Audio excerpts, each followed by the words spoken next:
rapport yi nga xam ne Cour des comptes def na ko si li nga xam ne mooy fonds force de Covid 19 yi gannaaw rek ba mu amalee contrôle si bii les gestion rapport bi nag lu mu wane na ay luubal ak it ay irrégularité par rapport ak ni ñu doon joxe marché yeeg xaalis beeg voilà ak lépp rek loo xam ne ñeel na wàllum décaissement yi par rapport ak li nga xam ne mooy liquidité bi nag wàllum mal gouvernance di ñëwaat Adama surtout di laal directement des ministres ak ñi nga xam ne moo nekk seen ay DAGE ban jàngat nga ci am est-ce que finalement corona business bi nga xam ne mën nañu wax ne les Sénégalais ak ñi nga xam ne ñoo féetoo ci opposition bi ñu la ko wax par rapport à cette histoire de Covid-19 rapport yi Cour des comptes bi daf ko révélé ak tamit yan enseignement lañ ci war a mën a am surtout par rapport à la politisation de l'administration sénégalaise.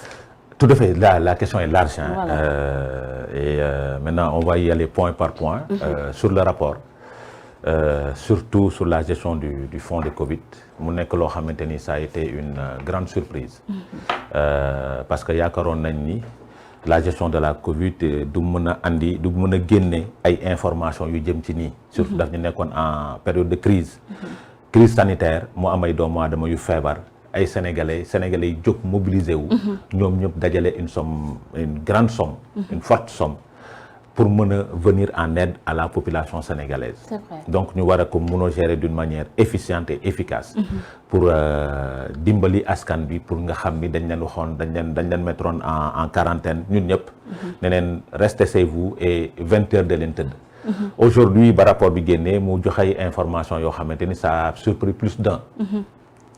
Information yooyu mu joxe nag ñu féliciter la Cour des comptes comme ni mu ko tàmm di defee n'est-ce pas dans ces rapports di remercier le président de la République bi nga xam ni moom moo permettre rapport bi génn au public ba ñëpp jot ci parce que aussi su nekkoon lu ñuy nëbb kenn du ci jot mais aujourd'hui jot nañ ci ñun ñëpp sénégalais jot ci mu am jàngat yu ñu ci war a def parce que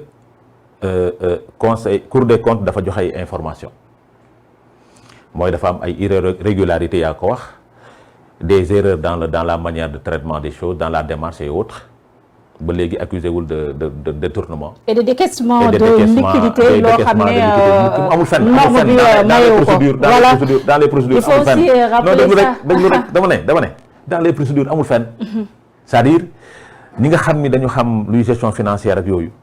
xam nañ sooy décaisser kenn du joxe liquidité c'est-à-dire plus grave on dit toute dépense supérieure à 100 000 francs. très bien mënoo ko décaisser liquidité suñ demee ba ñu ne am na benn DAGE buy dem chaque jour.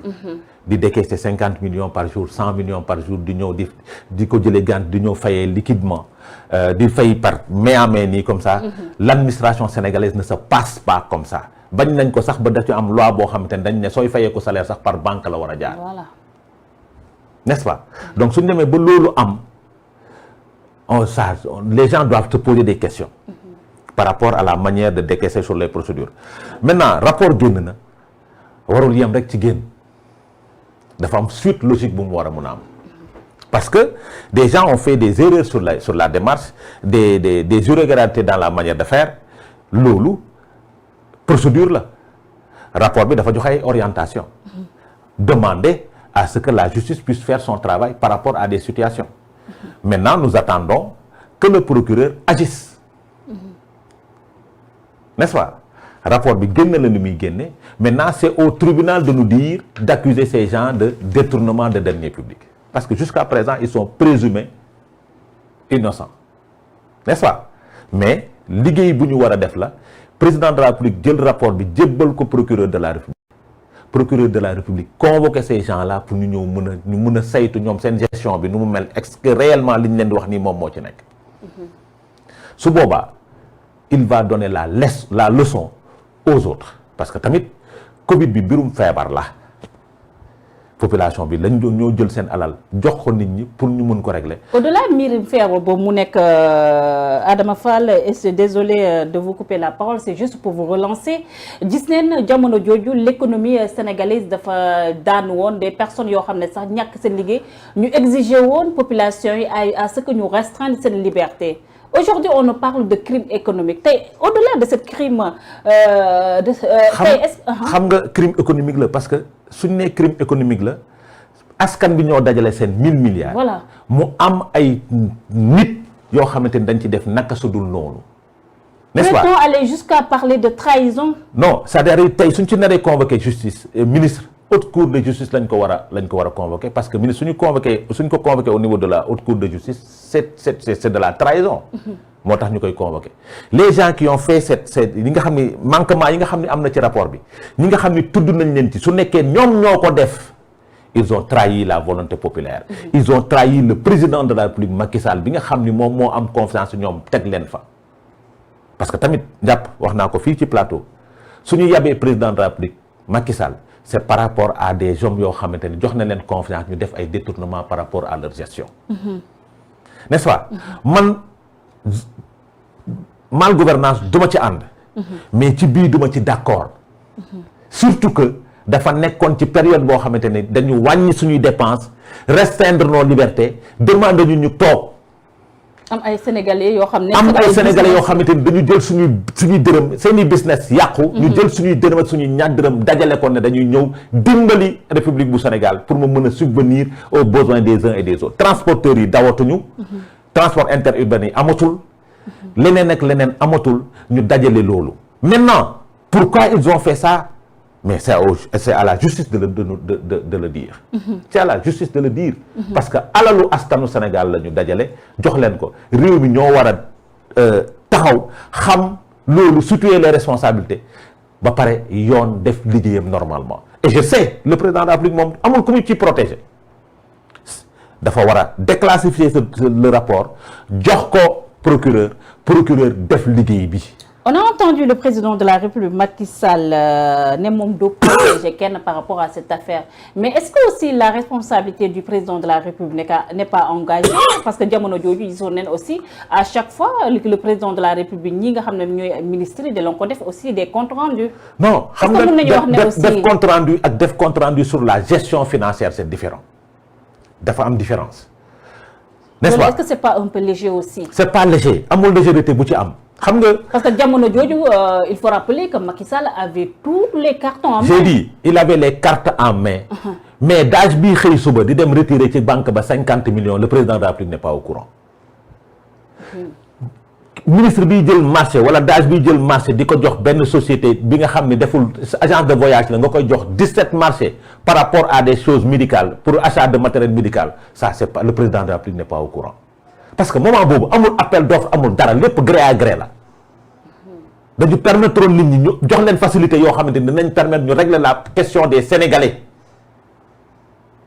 mais au lieu qu'ils règlent la question des Sénégalais ils règlent leurs propres problèmes sur le dos du président de la République Macky Sall et de la population sénégalaise ça fait mal xam nga dafa metti nga bokk ci kuréel bokk ci barab say ñoñ say morom di def loo xamante ni bokkul ak li nga xam ni moom le président de la République indiqué ça fait très mal parce que duñ leen ko baal pour dire vrai on va pas leur pardonner cette manière de gérer maintenant ce que nous disons nous demandons au président de la République de prendre le dossier jox ko jëbbal ko procureur ñu élucider cette affaire-là et que les responsabilités puissent être punies à la hauteur de leurs actions man loolu laa gëm. ñuy naan ministre de tutelle ak trésor public ak DAGE au bon des accusés mais dafa mel ni comme l'affaire dañ ko bëgg rek retourner def yi nga xam ne moo nekk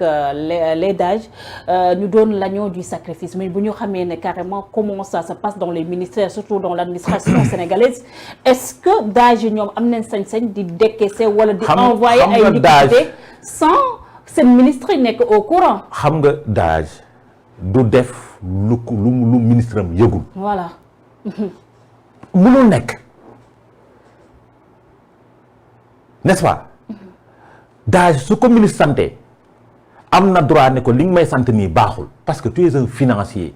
te il faut rappeler que ñoom ay fonctionnaires. ay fonctionnaires la ñu ci bëri ce sont des fonctionnaires de l'État ñi xam ni xam nañ léegi parce que c'est des inspecteurs des domaines c'est des agents du trésor c'est des gens yoo xamante ni xam nañ métier bi ñoom la ñuy jël jox leen direction générale de la gestion générale des équipements ñooñu la ñuy jël nommer leen fa pour ñu gérer parce que xam nañ les procédures xam nañ comment ça fonctionne décaissement yi xam nañ duñ dem donc ku ci def erreur rek c'est parce que dafa la neex ku ci def erreur dans la démarche moo am ay irrégularité sur la manière de faire daf la neex xam nga procédure yi nu muy demee maintenant su nekkee sa ministre daf la sant mais attends yow yaa war a taxaw ne ko li nga ma sant nii baaxul parce que su daanu amee moom ni ñu koy poursuivre ak yow ni ñu lay poursuivre bokkul parce que un ministre de la République wax naa la ko sànq haute cour de justice lañ koy traduire mais un DAGE tribunal lañ lay yóbbu directement bu simple bi comme le citoyen lambda mais ministre bi dañuy jaar assemblée nationale ensuite mettre en place la haute cour de justice composée par des députés bu bokk pouvoir comme bu opposition ñu doog la traduire devant la haute cour de justice donc yow war nga mën a taxaw xool niñ lay def bañ a accepter que yooyu di am ñu lay defloo ay yoo xamante ni suba da nga ciy ñaaw parce que aussi ce Khadim Bamba Amar qu'il m'excuse parce qu'on l'a cité au niveau de la presse mais derem yàqu na deru njabootam yàqu na c'est lui qui faisait des retraits de 50 millions de 100 millions par jour au niveau de la banque pendant que les Sénégalais souffraient kooku derem yàqu na deru njabootam yàqu na te am na nu muy demee sax lekk ci 1000 francs am na nu muy demee lekk ci ñaar téeméer est-ce que tu comprends mais derem yàqu na deru njabootam yàqu na donc am na yoo xamante ni su la ko ministre bi santé bañal ba tëdd parce que xam nga yow jàng nga xam nga tu es un fonctionnaire xam nga nu muy doxee xam nga ni lii procédure yu baaxul maintenant dem nañ ba accepter ko mais attends il faut assumer parce que yaa ko def parce que des fois le DAGE est en connivence avec son ministre. C'est vrai. N'est-ce pas ñoo am relation boobu mais des fois yow yaay aider sa ministre ne ko lii nga may def loo baaxul parce que su yar bi di daw balaa muy dal ci kaw ministre bi sa kaw lay dal parce que yow la ñuy auditer yow yaay andi les justificatifs nécessaires c'est pas au ministre d'apporter les justificatifs c'est yow DAGE bi la ñuy yooyu apporter. La politisation de l'administration sénégalaise surtout secteur bu sensible mel ni comme li nga xam ne mooy impôt domaine trésor public ak yooyu te est-ce que jotul ñu xool par rapport ak nit ñi fi yëngu seen relation ak politique aussi. je ne dirais parce que finalement ça devient un problème. je ne dirais pas impôt et domaine je dirais la politisation de l'administration sénégalaise. mais impôt et domaine dañuy dans son ensemble voilà à chaque fois. parce que un magistrat ne doit pas faire de la politique. On a vu des magistrats arrêter la magistrature et aller faire de la politique. Un inspecteur des domaines pour moi c'est un grand commis de l'État warul am fu mu far dafa war a tëddee njaaxaanaay au service de la République. En plus il est directement dans le système. mais attention il est concerné par tout. Voilà. mais tey soo faree am na loo xamante ni doo ko mën. Les fonctionnaires qui sont au niveau des ministères am na ci ñoo xamante ne nag ils ne font pas de la politique ils sont dans l'État faruñu fenn. mais ñi nga xam ne dañu choisir def politique war nañ def attention par rapport à leur manière de faire et de gérer parce que ñoom ñooy yàq ñoom la ñuy tudd au niveau de la presse te li ci garaaw on cite peu les ministres on cite beaucoup plus ces fonctionnaires qui sont des DAGE dans les ministères et pourtant nag comme tu l'as dit ils sont l'agneau du sacrifice. ministre bi moo leen di sant rek ñu exécuter parce que peut-être bëgguñu déranger ministre bi wala bëgguñu leneen def leneen est-ce que tu comprends mais ministre bi moo leen di sant mais suñu leen santee lu baaxul nañu nangu ne liñ leen sant baaxul. et c'est ça la réalité parce que gis nga lii yàq na lu bari ci ñoo xamante ni kenn mësu leen dégg ci lu bari les DAGE d'habitude on les connaissait même pas. On les connaissait même pas c'est des gens yoo xamante ni ils sont nommés par décret kenn xamu leen ñu nekk seen direction seen ministère yi di def liggéey bu mucc ayib mais lii tax na nit ñi commencé di saytu DAGE yi comment ça fonctionne n'est-ce pas donc ñoom nañu xam ni ce sont des commis de l'État am na loo xamante ni waruñu ci dugg xam nañ procédure yi comment ça se passe parce que suñ demee ba Cour des comptes naan y a des erreurs dans la démarche y a des irrégularités non DAGE warul def erreur dans la démarche warul taxaw ci ay irrégularités dans la manière de faire le fonctionnaire Amar xam na kenn du retirer 50 millions chèque di ko fay liquidité amul fenn il le sait mais peut-être c'était pour faire plaisir à son ministre ou bien procédure d'urgence même su procédure d'urgence amee mais ces gens-là paye-les par chèque ñu dem retirer ko par chèque, même su nekkee 1 million la jox ko par chèque mu dem émettre le chèque mu dem retirer ko mu am une traçabilité. C'est vrai. Mais s'il n'y a pas cette traçabilité là ça devient dangereux. Foofu la suspicion di amee foofu la doute bi di amee looloo tax la Cour des comptes wax ni y a des irrégularités dans la démarche, il y a des erreurs dans la manière de faire. Parce que su daaj bi ne dama doon fay liquidité ana traçabilité bi mais émettre naa chèque soo demee banque bi di nga gis ne nit ki ñëw na émettre chèque, n'est-ce pas? Mais on nous dit dans le rapport encore, une même personne est payée à 3 reprises. Pourquoi? Une même personne est aidée à 3 reprises. Numéro pièce d'identité yi bokk. Qu'est-ce qui se passe?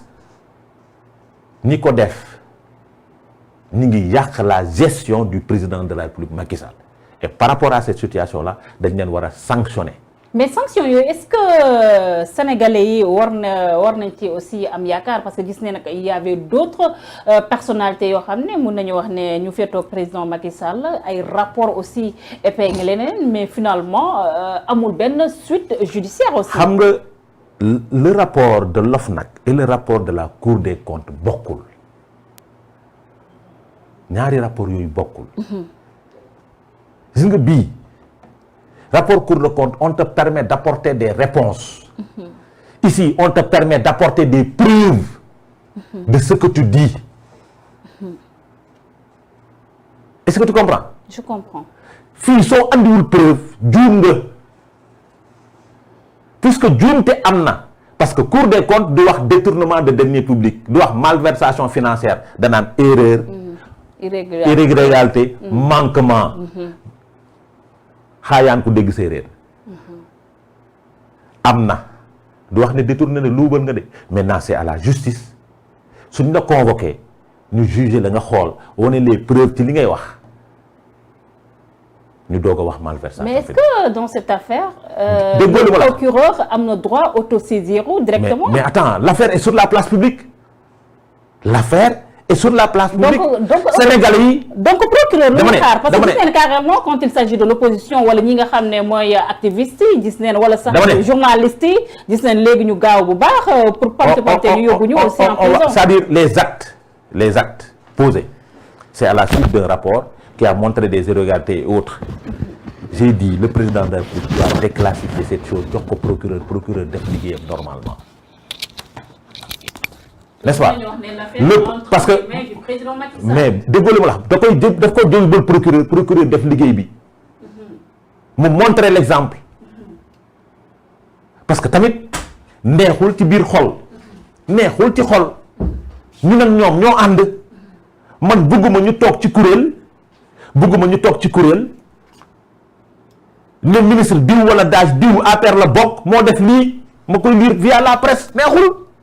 C'est pas intéressant parce que ces gens-là, je les connais. Maintenant, def nañ wala deful rapport nee na def na ay manquements mais ils sont nañ seetal seen der wane ni defuñu.